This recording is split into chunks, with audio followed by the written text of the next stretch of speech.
美国众议院表决通过，要解除未来2年内国家借钱的顶限，希望会当暂时解决债务违反契约的风险。不过，共和党伫协议内底要求政府要减少支出，甲无使用到的疫情经费收倒转来。目前，这个案件已经送到参议院啊，等表决通过，总统拜登签名了后，就会当生效。Yeas are 314, the nays are 117. The bill is passed. 美国众议院5月31日投票表决借款上限协议，共和、民主两党分别有149位甲165位议员同意，反对人数是71位甲46位，将基本顺利通过。原先国会核准的总借款上限是31.4兆美金，未来一直到2025年1月7日进前，会无受这个限制。Tonight we all made history, because this is the biggest cut and savings this Congress has ever voted for.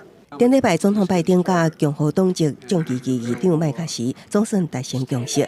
根据协议内容，除了国防、医疗甲社福，其他政府支出犹原有上限。麦卡锡提出将债务上限提悬到1.5兆美金，同时要求政府削减明后年财政支出。其他内容包括扩大兵护事务官救济计划，甲取消疫情救济金等。All the COVID money, the billions of dollars sitting out there that they said they would never bring back. You know what? To the taxpayer, to you hard-working Americans, we stood for you. We brought that money back. 目前法案已经送到参议院，要表决通过。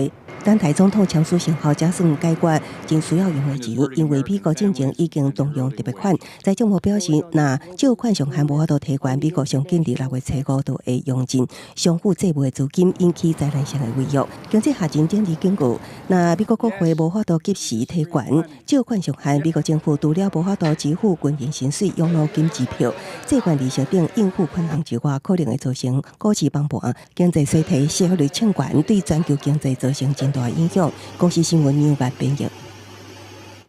来看一看。